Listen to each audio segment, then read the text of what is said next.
out of the red corner, an undefeated mixed martial artist holding a perfect professional record. What's going on, everybody?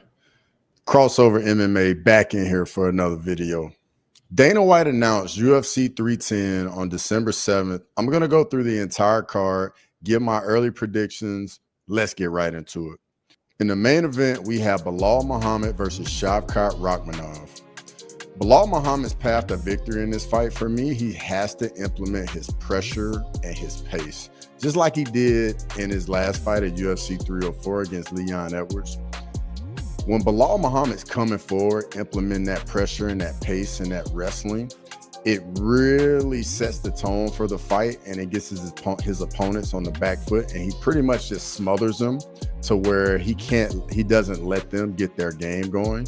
And I think that definitely is the same method he has to go for in this fight as well. Secondly, his wrestling game. We haven't seen SHAVKAT Rachmonov on his back in the UFC, so we don't know if he can get up, if he can stop takedowns consistently.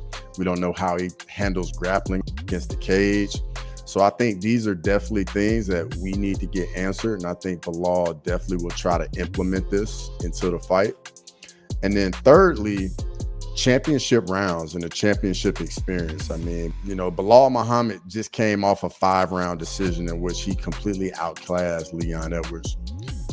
SHAVKAT Rachmonov hasn't even fought for 15 minutes, let alone for 25 minutes. So he's definitely got to take him into deep water, and we got to find out, you know, if SHAVKAT can handle it. On the flip side, SHAVKAT's path to victory, in my opinion, starts with his jab, his right straight, his kicks, his spinning kicks, everything at range. I definitely think SHAVKAT will have an advantage over Belal. I think this is something that him and his coaches probably have looked over in video and realized that this is something they have to take advantage of. Secondly, the clinch. SHAVKAT Rachmonov is nasty in the clinch with the elbows and the knees. And then even if you go look at the Jeff Neal fight, the man got a submission from the clinch. So, I mean, he's very dangerous in the clinch. And I think he's probably one of, if not the best fighters in the division from the clinch. Thirdly, it's his submission game. SHAVKAT Rachmonov has a 100% finish rate, and he has more submissions than he does KOs. Like, this is definitely something that he's definitely a submission threat. And this is definitely something that he has to use, and he has to be opportunistic with it. If Belal gives him the opportunity any point in the fight, he's got to take it. Got to be ready. And then lastly, it's got to be his takedown defense. We haven't really seen many guys shoot takedowns on SHAVKAT. We haven't seen too many guys get him down and control him either. So this is definitely something that's going to have to show itself. And I'm sure, you know, in his camp leading up to the fight, it's going to be something that he works on a lot, because, you know, he has to know that it's coming and Belal's going to take his shots.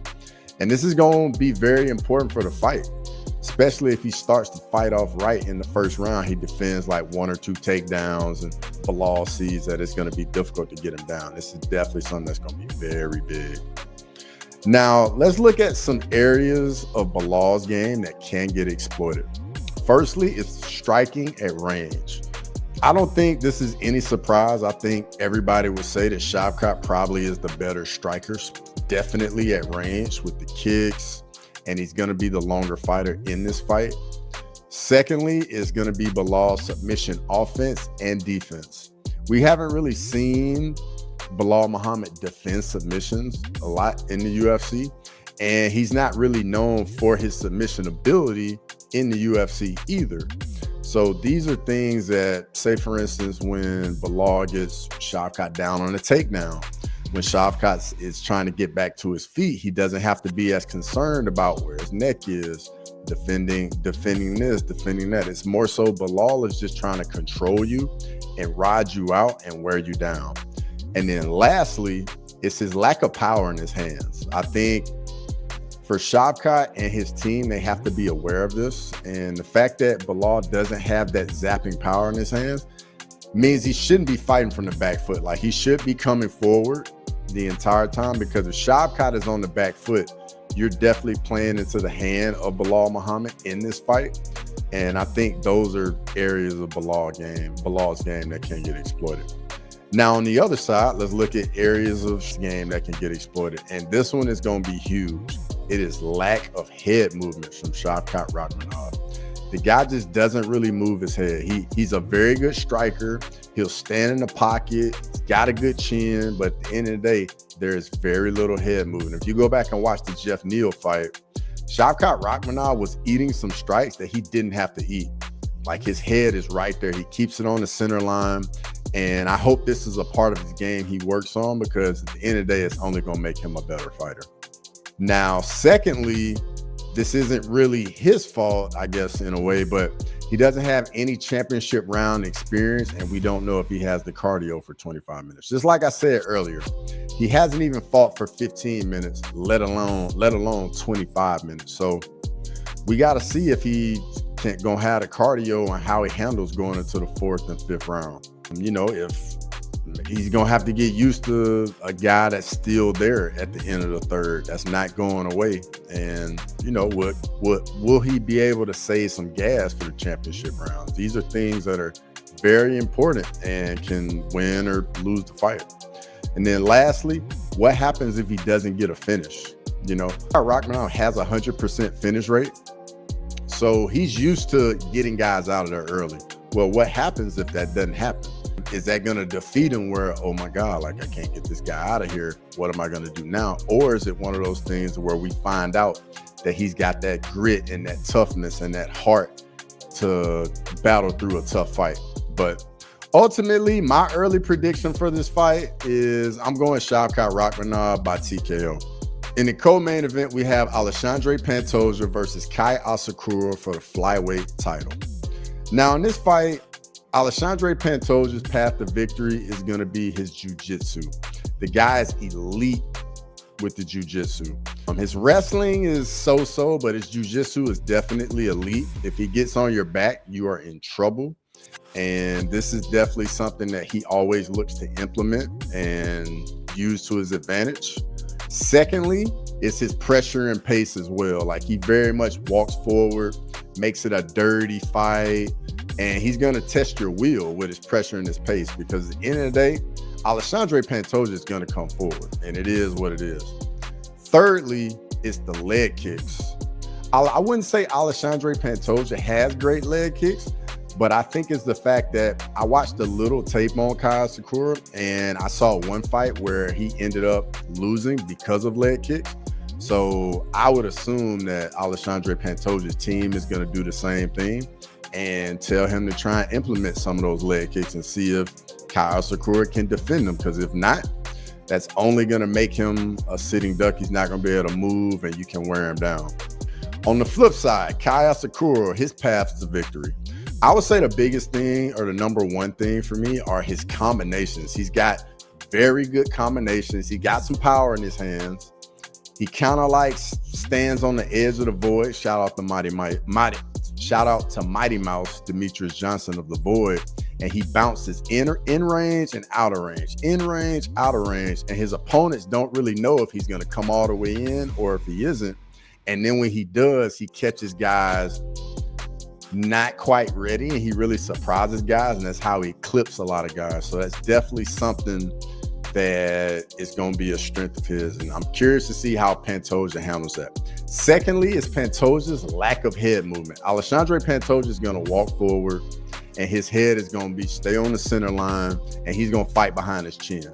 That's just the way he fights, and that it just is what it is. And then secondly is his takedown defense.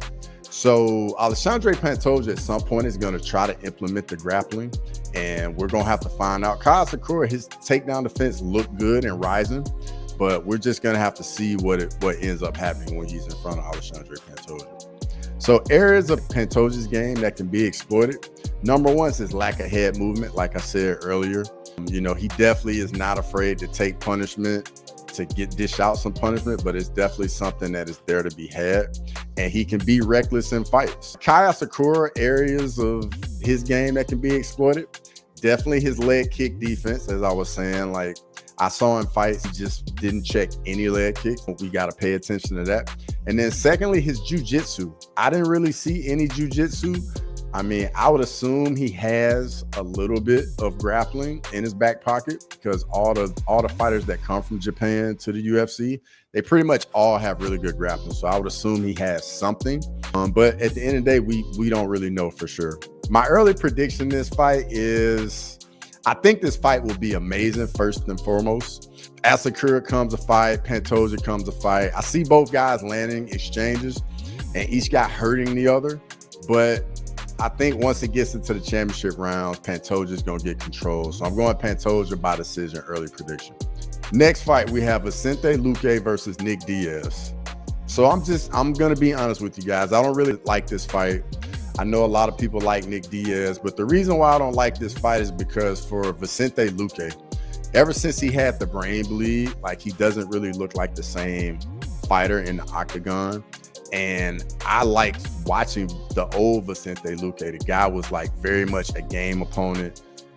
There he would take punishment to give it. And in his last fight, he did not look like that guy at all. And I wouldn't really expect him to. I mean, you know, getting a brain bleed is serious. And so I'm very much curious to see how he fights in this fight and if he is the old Luque or is this new guy. And then also, does Nick Diaz come in shape for this fight? You know, he's been out, definitely older. And, you know, sometimes the brain can tell you like, yeah, I can still do it, but the body just won't quite respond. And Father Time is undefeated. So we're going to find out. We definitely got some questions in this fight. But early prediction, I'm actually going Nick Diaz by decision. Next fight, we have Cyril Gane versus Alexandre Volkov 2. So in this fight, what changes? What does Volkov do differently? What does he try to implement differently in this fight?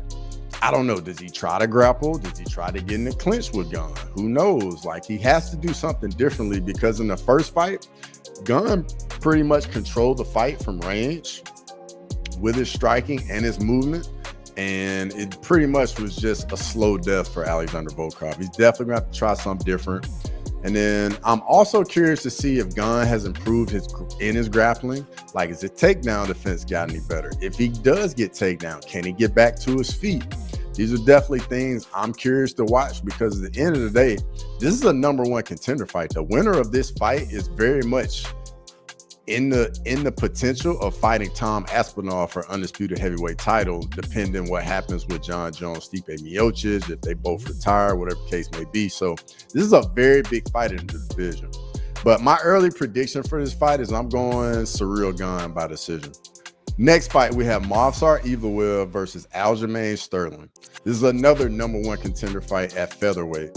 I think in this fight that what could happen is the grappling kind of cancels each other out.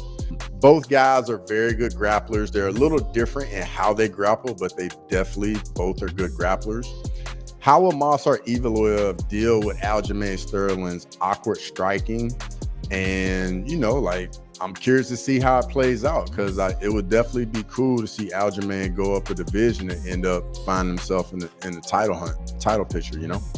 So my early prediction for this fight is I'm going Aljamain Sterling by decision. Next fight, we have Tatiana Suarez versus Virna Jandiroba. This is another #1 contender fight. We have wrestler versus BJJ practitioner. And I'm curious to see if Tatiana Suarez's wrestling cancels out Virna's BJJ, because typically that's what we see a lot of. Like, the wrestler's base is too strong and it pretty much nullifies everything the BJJ practitioners are trying to do. So I'm very curious to see how this goes, and I know it's going to be a grappler's delight. So the people that like grappling, this will definitely be the fight for you. My early prediction for this fight, I'm going Tatiana Suarez by decision. Next fight, we have Anthony Smith versus Dominick Reyes.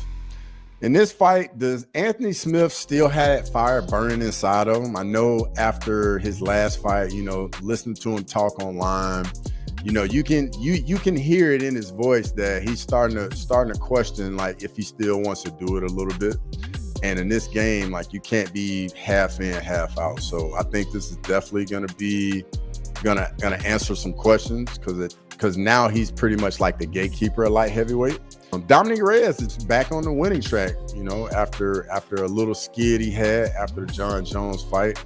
I'm glad to see him finally getting the win back under his belt. And I think this is going to be another quality matchup for both guys right here. And I think the winner of this fight definitely is going to be in a good spot in the division, just because light heavyweight is so shallow at the current moment. But early prediction in this fight, I'm going Dominick Reyes by TKO. Next fight, we have Cody Durden versus Joshua Van. This is going to be an action fight, everybody. Like, Cody Durden gets a bit reckless, takes damage. Joshua Van walks forward. I think he's going to have a power advantage in this fight. I see both guys landing, having success on the feet, and it's pretty much going to be back and forth. But for me, I'm going to go Joshua Van by decision. Next fight, we have Michael Chiesa versus Max Griffin. So in this fight, we're going to have the wrestler grappler versus the striker. Does Chiesa get this fight to the ground? Because he definitely doesn't want to stay on the feet with Max Griffin. I think Max Griffin lights up Chiesa if this fight stays on the feet. So with that being said, my early prediction for this fight, I'm going Max Griffin by TKO. Next fight, we have Clay Guida versus Chase Hooper.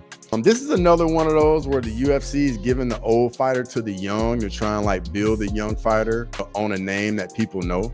In this fight, it's really going to come down to Clay Guida's pressure and pace, and Chase Hooper's improvements and his grappling. Like, Chase Hooper has developed in the last few years, and his game has gotten a lot better. I think he's growing into his body, and it's definitely showing, and he's definitely making improvements to his game. Early prediction for this fight, I'm going Chase Hooper by decision. Let me know what you guys think. That's the end of the video. If you like the content, like the video.